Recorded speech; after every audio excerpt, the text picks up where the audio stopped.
जय हिंद साथियों, स्वागत है आप सभी का सत्या एक्सीलेंट यूट्यूब चैनल पे। आज की जो वीडियो होने वाली है ये क्वेश्चन आपका इंजीनियरिंग ड्राइंग से होने वाले हैं जो कि आईटीआई परीक्षा के लिए काफ़ी इम्पोर्टेंट है। और ये क्वेश्चन आईटीआई फर्स्ट ईयर के छात्रों के लिए, तो जो भी छात्र आईटीआई फर्स्ट ईयर का इंजीनियरिंग ड्राइंग का एग्जाम देने जा रहे हैं वो इन क्वेश्चनों को एक बार जरूर देख कर जाएं। तो चलिए क्वेश्चन स्टार्ट करते हैं। क्वेश्चन नंबर 1 से पहला क्वेश्चन जिसमें पूछा जा रहा है कि ड्राइंग बोर्ड के कई भाग होते हैं, इसके बैटन का उद्देश्य क्या है। इसके जो बैटन होता है इसका उद्देश्य क्या होता है। तो जो बैटन होता है साथियों, इसका जो उद्देश्य ये होता है कि जो बोर्ड होता है उसको मुड़ने से बचाए। इसका सबसे बड़ा उद्देश्य यही होता है। और ऑप्शन में जो आपको यहाँ पर ए ऑप्शन देखने को मिल जाता है, बोर्ड को मुड़ने से बचाना, ये ऑप्शन नंबर ए आपका बिल्कुल करेक्ट आंसर हो जाता है। अगले क्वेश्चन की ओर बढ़ते हैं। आप सभी ऑप्शनों को भी देख लीजिएगा क्योंकि परीक्षा में जो सबसे ज़्यादा जो कन्फ्यूजन क्रिएट करता है वो ऑप्शन ही करता है। तो सारे ऑप्शनों को भी देख लीजिएगा।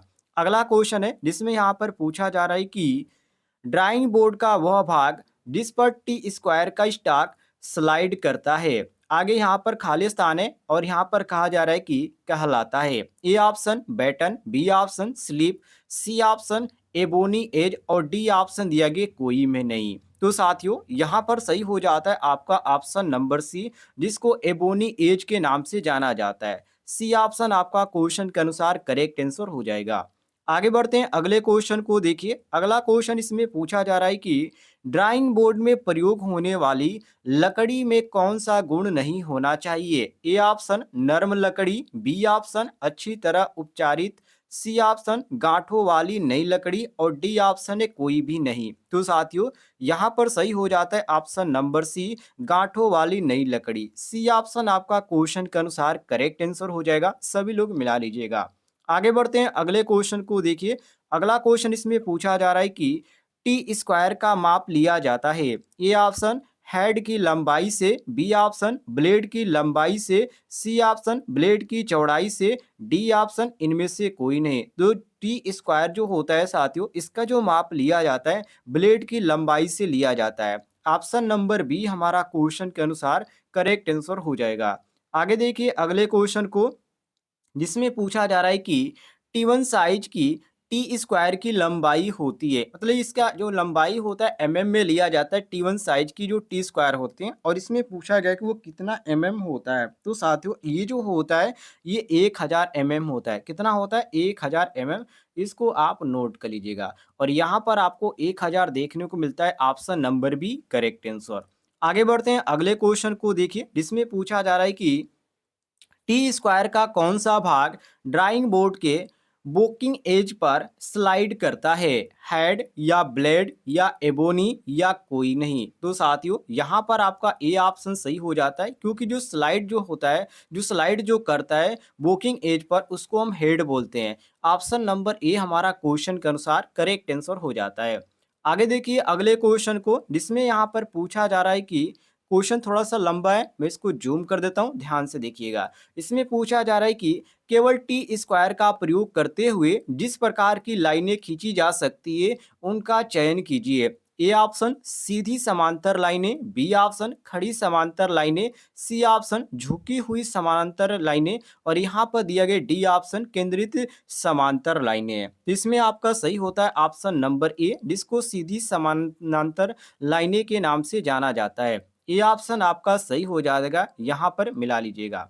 आगे देखिए अगले क्वेश्चन को, जिसमें साथियों यहाँ पर पूछा जा रहा है कि टी स्क्वायर के हेड व ब्लेड के वर्किंग एज के बीच कितना कोण होता है।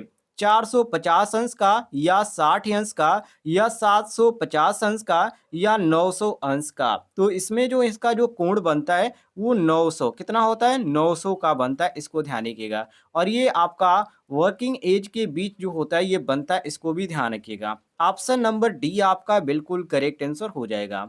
आगे देखिए अगले क्वेश्चन को, जिसमें यहाँ पर पूछा जा रहा है कि निम्न में से कौन सा टी स्क्वायर का उपयोग नहीं है। ए ऑप्शन हॉरिजॉन्टल समानांतर लाइनें लगाना, बी ऑप्शन सेट स्क्वायर को सहारा देना, सी ऑप्शन पेपर कटिंग के समय स्ट्रेंथ एज को कम करना, और यहाँ पर नीचे एक और ऑप्शन दिया गया कोई नहीं। तो इसमें जो आपका सही हो जाता है option number C correct answer हो जाता है, पेपर कटिंग के समय स्ट्रेट एज को कम करना। ये आपका सी ऑप्शन बिल्कुल क्वेश्चन के अनुसार करेक्ट आंसर हो जाएगा। आगे बढ़ते हैं अगले क्वेश्चन को देखिए। अगला क्वेश्चन थोड़ा सा क्वेश्चन लंबा है, मैं इसको जूम कर देता हूं, ध्यान से देखिएगा।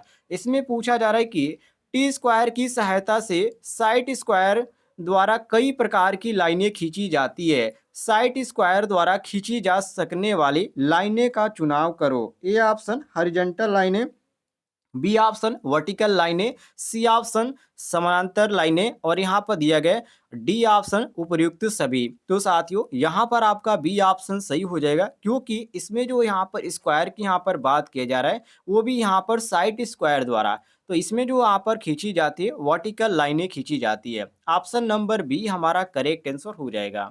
आगे बढ़ते हैं अगले क्वेश्चन की ओर, जिसमें यहाँ पर पूछा जा रहा है कि सेट स्क्वायर द्वारा ही स्क्वायर की मदद से खाली स्थान डिग्री के गुणज में लाइनें खींची जा सकती है। 150 अंश या 30 अंश या 450 या 90 अंश। तो सेट स्क्वायर द्वारा यहाँ पर कह रहा है, आप सभी को मालूम होगा आईटीआई में जो आप सेट स्क्वायर यहाँ पर उपयोग करते हैं उसी से रिलेटेड ये क्वेश्चन पूछा जा रहा है। तो ये आपका 150 अंश, ध्यान रखिएगा। यहाँ पर आपका ए ऑप्शन बिल्कुल करेक्ट आंसर हो जाएगा।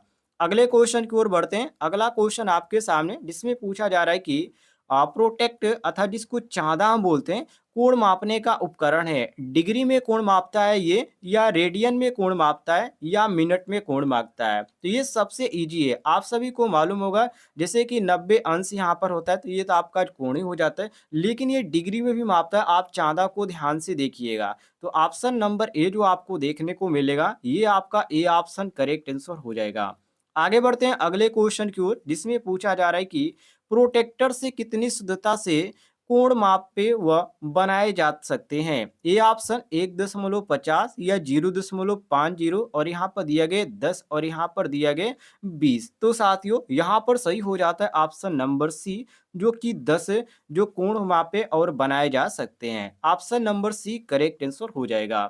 आगे देखिए अगले क्वेश्चन को, जिसमें पूछा जा रहा है कि प्रोटेक्टर से कौन सा कार्य किया जा सकता है। कोण मापना, या कोण बनाना, या वृत्त को विभाजित करके सेक्टर बनाना, या उपयुक्त सभी। तो साथियों यहाँ पर आपका जो सही हो जाता है क्वेश्चन के अनुसार option number D correct answer हो जाता है। ऊपर के जो यहाँ पर ऑप्शन दिए गए ये सभी ऑप्शन बिल्कुल करेक्ट आंसर दिए गए हैं।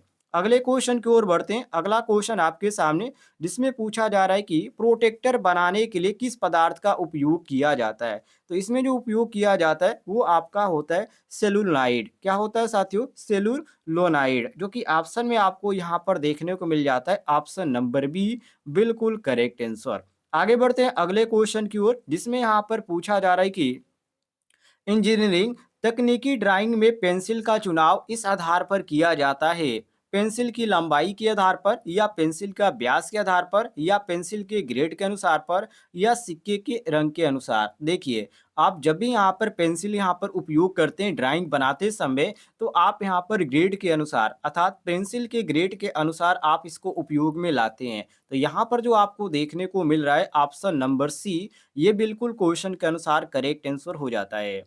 अगले क्वेश्चन की ओर बढ़ते हैं, जिसमें पूछा जा रहा है कि सबसे हार्ड ग्रेड की पेंसिल कौन सी है। यहाँ पर 7B, 6B, और यहाँ पर 9H, और यहाँ पर 2H दिया गया है। तो सबसे यहाँ पर हार्ड ग्रेड की बात की जा रही है। ऊपर जो क्वेश्चन पूछा गया था कि पेंसिल का उपयोग किसमें किया जाता है, तो ग्रेड के अनुसार हम इसका चुनाव करते हैं, और उसी से रिलेटेड यहाँ पर क्वेश्चन भी पूछ रहा है। इसका 9H जो पेंसिल होता है साथियों, ये आपका जो होता है हार्ड ग्रेड के अंतर्गत इसको जाना जाता है, और ये हार्ड ग्रेड पेंसिल जी होती है। ऑप्शन नंबर आपका सी करेक्ट आंसर हो जाएगा।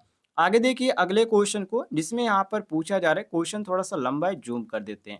यहाँ पर देखिए इसमें पूछा जा रहा है कि ड्राइंग में विभिन्न रेखाएं खींचने के लिए कई ग्रेड की पेंसिल प्रयोग की जाती है। निर्माण रेखाएं खींचने के लिए निम्न ग्रेड उचित है, जैसे कि 2H से 3H या HP से H या H से 2H या 8H से यहाँ पर 9H। तो देखिए, इसमें जो यहाँ पर होता है वो आपका 2H से जो होता है वो 3H जो होता है ये आपका इम्पोर्टेंट है और ये आपका जो होता है सही हो जाता है क्वेश्चन के अनुसार करेक्ट आंसर। आगे देखिए, अगला क्वेश्चन इसमें पूछा जा रहा है कि सबसे सॉफ्ट पेंसिल का ग्रेड है। सबसे सॉफ्ट, जो सबसे सॉफ्ट होता है वो आपका 6B होता है। क्या होता है साथियों? 6B, जो कि यहाँ पर आपको देखने को मिल जाता है ऑप्शन नंबर ए, बिल्कुल करेक्ट आंसर मिला लीजिएगा।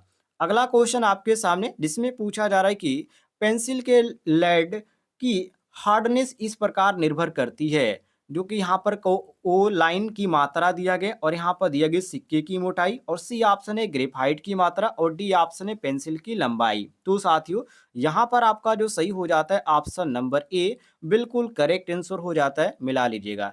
ए ऑप्शन हमारा क्वेश्चन के अनुसार करेक्ट आंसर हो जाता है। यदि आपको किसी भी क्वेश्चन में किसी प्रकार का डाउट है तो कमेंट बॉक्स में पूछ लीजिएगा, आपको जानकारी मिल जाएगी।